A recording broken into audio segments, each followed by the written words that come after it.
നമസ്കാരം സ്നേഹജ്യോതിസ് ഫാമിലി.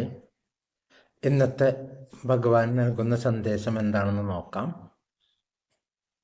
ഓരോ ദിവസവും ചെറിയ ചെറിയ സന്ദേശങ്ങളിൽ കൂടെ വലിയ മാറ്റങ്ങൾ നമ്മളിലേക്ക് കൊണ്ടുവരുന്നുണ്ട്. പുതിയൊരു കാഴ്ചപ്പാടിലേക്ക് നമ്മളെ നയിക്കുകയാണ് ഭഗവാൻ. ഇന്ന് നൽകുന്ന മെസ്സേജ് എന്താണെന്ന് നോക്കാം. എപ്പോഴും പറയുന്നത് പോലെ നിങ്ങളുടെ ഉള്ളിൽ എന്താണോ തോന്നുന്നത് കാർഡിൽ എഴുതിയിരിക്കുന്ന സന്ദേശം കാണും, അത് സ്വീകരിക്കുക. ഓം നമോ ഭഗവതേ വാസുദേവായ. Divine ദർശനാണ്. The divinity is working for you and your happiness in this long journey of your soul. നമുക്ക് നല്ലൊരു അനുഗ്രഹത്തിനെ സൂചിപ്പിക്കുന്ന കാർഡാണ് ആദ്യം തന്നെ തന്നിരിക്കുന്നത്. ഒരു കാർഡും കൂടി നോക്കാം. Let go of false ego. ഇപ്പം രണ്ടും കൂടി കണക്റ്റഡ് ആണ്. Let go of false ego എന്ന് പറഞ്ഞിരിക്കുന്നത് കേട്ടോ.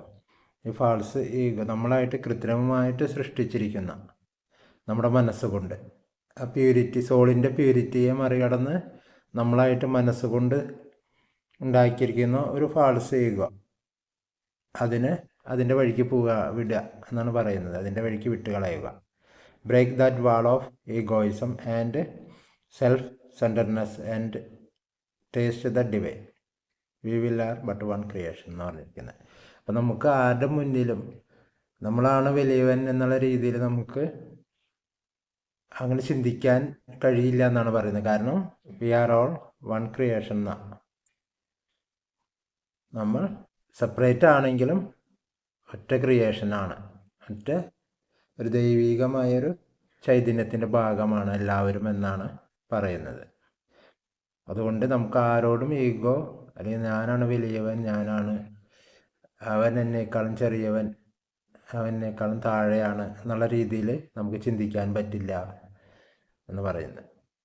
കാരണം നമ്മളും അവരും തമ്മിൽ വ്യത്യാസമൊന്നും ഇല്ലയെന്ന് ഭഗവാൻ സൂചിപ്പിക്കുകയാണ്. അപ്പം അതുകൊണ്ട് let go of false ego. അപ്പോൾ എന്താവും, ആ ഡിവൈൻ ദർശനം കൂടുതൽ നമുക്ക് അറിയാൻ പറ്റും, ഫീൽ ചെയ്യും നമുക്ക്. കാരണം the divinity is working for you and your happiness in this long journey of your soul. നമ്മുടെ ഓരോ ജന്മങ്ങളിലും നമ്മുടെ സോൾ നടത്തുന്ന യാത്ര, ആ യാത്രയിൽ നമുക്ക് വേണ്ടിയിട്ട് പിന്നിലൊരു ദൈവികത നമുക്ക് വേണ്ടി വർക്ക് ചെയ്യുന്നുണ്ടെന്ന് പറയുന്നത്. പക്ഷെ നമ്മളത് തിരിച്ചറിയുന്നില്ല. എന്തുകൊണ്ടാണെന്ന് വെച്ചാൽ ഈ ഫാൾസ് ഈഗോ കാരണമാണത്. അതാണ് ഭഗവാൻ ഈ കാർഡ് നമുക്ക് തന്നിരിക്കുന്നത്. നമ്മളായിട്ട് കൃത്രിമമായിട്ട് സൃഷ്ടിച്ച ഒരു തടവറയുണ്ട് ഒരു ഈഗോയുടെ മുന്നിൽ. ഒന്ന്, നമ്മൾ വേറെ, ദൈവം വേറെ, അല്ലെങ്കിൽ ഭഗവാൻ വേറെ എന്നുള്ള ചിന്ത നമുക്കുണ്ട് എപ്പോഴും. ഭഗവാൻ എവിടെയോ ദൂരെ കിടക്കുന്ന ഒരാൾ, ഒരു ചൈതന്യം, നമ്മളിവിടെ ഭൂമിയിലുള്ളൊരു ചൈതന്യം എന്നാണ് നമ്മുടെ ഒരു ചിന്താഗതി. ശരിക്കും നമ്മുടെ ഉള്ളിൽ ഭഗവാന്റെ ചൈതന്യം തന്നെയാണ് നമ്മുടെ ഉള്ളിലുള്ളതെന്നുള്ളത് നമ്മൾ തിരിച്ചറിയപ്പെടാന്ന് വെച്ചാൽ ഈ ഈഗോ, ഫാൾസ് ഈഗോ നമ്മൾ ഉപേക്ഷിക്കുമ്പോഴാണ് പതുക്കെ ആ തിരിച്ചറിവ് നമ്മളിലേക്ക് വന്നു ചേരുക.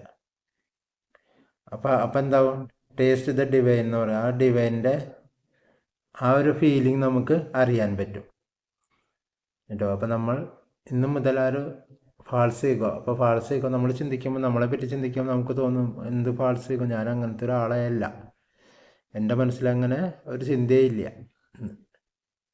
പക്ഷേ നമ്മൾ ഒന്നും കൂടി നമ്മുടെ സ്വഭാവത്തിനെ, നമ്മുടെ പെരുമാറ്റ രീതികളെ ശ്രദ്ധിച്ചാൽ നമ്മളായിട്ടുണ്ടാക്കിയൊരു തടവറയുണ്ട്. ഇതുപോലെ ഞാൻ ഇത്തരക്കാരനാണ്, ഞാൻ ഇങ്ങനെ പെരുമാറുള്ളൂ, എൻ്റെ സവിശേഷതകൾ ഇങ്ങനെയാണ് എന്ന് പറഞ്ഞിട്ട് മറ്റുള്ളവരിൽ നിന്നും നമ്മളെ തന്നെ വേർതിരിച്ച് നിർത്തുന്നൊരു തടവറ നമ്മൾ ഉണ്ടാക്കിയിട്ടുണ്ട് കേട്ടോ. അപ്പം എന്താ വെച്ചാൽ ആ ഒരു ഡിവൈനിറ്റി, എല്ലാം അടങ്ങുന്ന ആ പ്രപഞ്ചമാകുന്ന ഒരു ചൈതന്യത്തിൻ്റെ ആ ഡിവൈനിറ്റി നമ്മളിൽ നിന്നും മാറി നിൽക്കും. അപ്പോൾ ആ നേരം എല്ലാം ഒന്നാണ്, നമ്മളും അവരുമൊക്കെ ഒരേ ചൈതന്യത്തിൻ്റെ ഭാഗമാണെന്ന് ചിന്തിച്ചുകൊണ്ട് അതേ ഒരു മനോഭാവത്തിൽ നമുക്ക് എന്തൊക്കെയാണോ നമ്മൾ ആഗ്രഹിക്കുന്നത് അതൊക്കെ മറ്റുള്ളവർക്കും വരട്ടെ, അവർക്കും ആ നേട്ടങ്ങൾ ഉണ്ടാവട്ടെ എന്ന് ആഗ്രഹിക്കുന്ന ഒരു മനസ്സ് വരുമ്പോഴാണ് ആ ഫാൾസ് ഈഗോ നമ്മളെ വിട്ടുപോയെന്ന് നമുക്ക് പൂർണ്ണമായിട്ട് നമുക്ക് തിരിച്ചറിയാൻ പറ്റുക, അല്ലെങ്കിൽ നമുക്ക് ബോധ്യമാവും. അപ്പം നമ്മൾ ശ്രദ്ധിക്കുക, നമ്മുടെ ഉള്ളിൽ അങ്ങനെ ഉണ്ടോ, എനിക്ക് ഉണ്ടാകുന്ന പോലെ സമൃദ്ധിയും സന്തോഷവും സമാധാനവും മറ്റുള്ളവർക്ക് അതേപോലെ തന്നെ ഉണ്ടാകണമെന്ന് നമ്മൾ ആഗ്രഹിക്കുന്നുണ്ടോ എന്ന് നോക്കുക. അല്ല, അവരേക്കാൾ കൂടുതൽ എനിക്ക് സമൃദ്ധി ഉണ്ടാകണം, സന്തോഷം ഉണ്ടാവണം, സമാധാനം ഉണ്ടാകണം എന്നാണ് നമ്മൾ ആഗ്രഹിക്കുന്നത്. ആ ഒരു ആ തിരിച്ചറിവ്, അതൊന്ന് നമ്മളെ ഒന്ന് വാച്ച് ചെയ്യുക. നമ്മൾക്ക് ആദ്യം തിരിച്ചറിയാൻ പറ്റില്ല. നമ്മൾ ആദ്യം വിചാരിക്കുകയെന്ന് വെച്ചാൽ എൻ്റെ മനസ്സിൽ ഇങ്ങനെയാണ്, എല്ലാവരും നന്നാവണം എന്നാണ് ആഗ്രഹം എന്ന് നമ്മൾ വിചാരിക്കും. പക്ഷെ നമ്മുടെ ഒരു സാധനം, നമ്മൾ ഉപയോഗിക്കുന്ന ഒരു സാധനം മറ്റൊരാൾ തൊടാനോ അവർക്ക് കൊടുക്കാനോ അവർ ചോദിക്കുമ്പോൾ, ഒരു സഹായമായിട്ട് ചോദിക്കുമ്പോഴോ നമുക്ക് മടി വരുന്നുണ്ടോ എന്ന് നോക്കാം. നമുക്ക് അയ്യോ അവരത് കൊണ്ടുപോയി നശിപ്പിക്കും, അവരത് കൊണ്ടുപോയാൽ പിന്നെ തിരിച്ചു തരില്ല, അവരത് കൊണ്ടുപോയി കഴിഞ്ഞാൽ അത് ഉപയോഗിച്ച് കേടാക്കും. അപ്പോൾ അവരെക്കാൾ നല്ലൊരു സാധനം എനിക്ക് വാങ്ങണം, അവരെക്കാൾ നല്ലൊരു ഇപ്പോൾ മൊബൈൽ ഫോണാണെങ്കിൽ അവരെക്കാൾ വില കൂടിയത് എനിക്ക് വാങ്ങണം, അവരെക്കാൾ നല്ലതാണ് എൻ്റെ കയ്യിലുള്ളത്, വില കൂടിയതാണ് എൻ്റെ കയ്യിലുള്ളത് എന്നൊക്കെ നമ്മൾ ചിന്തിക്കുന്നുണ്ടോ എന്ന് നോക്കുക. അങ്ങനെ ഉണ്ടെങ്കിൽ നമ്മൾ ആ ഫാൾസ് ഈഗോയുടെ വലയിൽ പെട്ടിരിക്കുകയാണ്. അപ്പം എന്താവും, ആ ഡിവൈൻ ദർശനത്തിനുള്ള ഭാഗ്യം നമുക്ക് വീണ്ടും നീണ്ടു പോകും. കാരണം ഈ ഫാൾസ് ഈഗോ എപ്പോഴാണ് നമ്മളെ വിട്ടുപോകുന്നത്, അപ്പോഴാണ് നമ്മുടെ ആ ഡിവൈൻ ദർശനം, നമ്മുടെ ഉള്ളിലുള്ള ചൈതന്യത്തെ തിരിച്ചറിയാൻ തുടങ്ങും. നമുക്ക് ആ ഡിവൈൻ ദർശൻ നമ്മളിലേക്ക് പ്രാപ്തമാവാൻ തുടങ്ങും കേട്ടോ. അപ്പോൾ എല്ലാവരും അങ്ങനെയാണെന്നല്ല പറയുന്നത്, എന്നാൽ നമ്മുടെ ഉള്ളിൽ അങ്ങനെ ഉണ്ടോ എന്ന് ശ്രദ്ധിക്കാനാണ് പറയുക. അങ്ങനെ ഉണ്ടെങ്കിൽ നമ്മൾ തിരിച്ചറിയുക. ഇപ്പോൾ നമ്മൾ അനുഭവിക്കുന്ന സൗഭാഗ്യങ്ങളൊക്കെ ഭഗവത് ചൈതന്യത, ഭഗവാന്റെ ഒരു അനുഗ്രഹം കൊണ്ടാണ്, ഭഗവാന്റെ കരുണയാണ്. അത് മറ്റുള്ളവർക്ക് കൊടുത്തതിനേക്കാൾ കൂടുതൽ നന്മയും ഐശ്വര്യവും സമാധാനവും നമുക്ക് തരുന്നുണ്ടെങ്കിൽ അത് ഭഗവാന്റെ നമ്മളോടുള്ള പ്രീതി കൊണ്ടാണ്.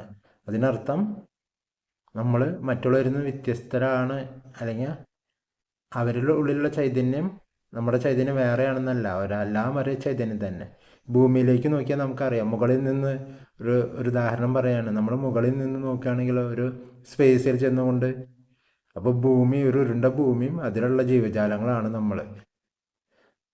വൃക്ഷങ്ങളാണെങ്കിലും മൃഗങ്ങളാണെങ്കിലും ഇവിടെ തന്നെ ജനിച്ച് ഇവിടെ തന്നെ അവസാനിക്കുന്ന ശരീരങ്ങൾ. അപ്പോൾ നമ്മൾ ആ ഭൂമി വിട്ട് ഒത്തിരിയും പോകുന്നില്ല, ഭൂമിയിൽ തന്നെ ജനിക്കുന്നു, ഭൂമിയിൽ തന്നെ അവസാനിക്കുന്നു. അപ്പോൾ എല്ലാം ഒന്നാണെന്ന് തിരിച്ചറിയാൻ നമ്മൾ മനസ്സുകൊണ്ടൊന്ന് സ്പേസിൽ പോയിട്ടൊന്ന് തിരിഞ്ഞ് ഭൂമിയിലേക്ക് നോക്കിയാൽ, നമ്മുടെ മെഡിറ്റേഷനിലുള്ള പോലെ, സ്പേസിലേക്ക് യാത്ര ചെയ്യുന്ന മെഡിറ്റേഷനിലുള്ള പോലെ നമ്മളൊന്ന് നോക്കിക്കഴിഞ്ഞാൽ നമുക്ക് മനസ്സിലാവും. സാധാരണ രീതിയിൽ നമ്മളെപ്പോലെയുള്ള സാധാരണക്കാർക്ക് മനസ്സിലാക്കുന്ന ഒരു രീതിയാണത്. അപ്പോൾ നമുക്ക് ഈ ഡിവൈൻ ദർശൻ, ഭഗവാന്റെ ദർശനം നമുക്ക് പ്രാപ്തമാക്കാം. കാരണം the divinity is working for you and your happiness എന്ന് പറഞ്ഞാൽ, നമുക്ക് വേണ്ടിയിട്ടും നമ്മുടെ സന്തോഷത്തിന് വേണ്ടി ആ ഡിവൈനിറ്റി എപ്പോഴും നിരന്തരം പ്രവർത്തിച്ചു കൊണ്ടിരിക്കുന്നുണ്ട്, ഒരു അനുഗ്രഹമായിട്ടും ഒരു വഴികാട്ടിയായിട്ടും. പക്ഷെ നമുക്കത് തിരിച്ചറിയാത്തത് നമ്മുടെ ഈ ഫാൾസ് ഈഗോ കാരണമാണ്. അപ്പോൾ നമ്മൾ ഇന്നു മുതലത് നമ്മളപ്പോൾ നമ്മൾ തന്നെ ശ്രദ്ധിക്കുക കേട്ടോ. അവരെക്കാൾ നല്ലൊരു വലിയൊരു വില കൂടിയ സാധനം നമ്മുടെ കയ്യിൽ വരുമ്പോൾ നമുക്ക് സന്തോഷമുണ്ടോ മറ്റുള്ളവരെക്കാൾ? അപ്പോൾ ആ ചെറുതായിട്ട് നമ്മുടെ കയ്യിൽ ഒരു ഈഗോ ഉണ്ടെന്നാണത്, ഒരു ഫാൾസ് ഈഗോ കേട്ടോ. അപ്പോൾ നമ്മളതിനെ ഉപേക്ഷിക്കുക. കാരണം അവരുടെ ആ ഒരു സാഹചര്യം എങ്ങനെയായിരിക്കാം, അവരുടെ ജീവിത രീതി എങ്ങനെയായിരിക്കാം മറ്റുള്ളവരുടെ. അപ്പോൾ അവർക്കത് പ്രാപ്തമാക്കാനുള്ളൊരു വഴി അവർക്ക് വന്നു ചേരുന്നില്ല എന്ന് വിചാരിച്ചിട്ട് അവരും നമ്മളും ഭൂമിയിൽ ഒരേ ലെവലിൽ ജീവിതം നയിക്കുന്നവരാണ്, ഒരേ സോളിൻ്റെ ഒരേ ഡിവൈനിറ്റിയുടെ ഭാഗമാണ് കേട്ടോ. അപ്പോൾ എല്ലാവർക്കും ഹൃദയം നിറഞ്ഞ നന്ദി.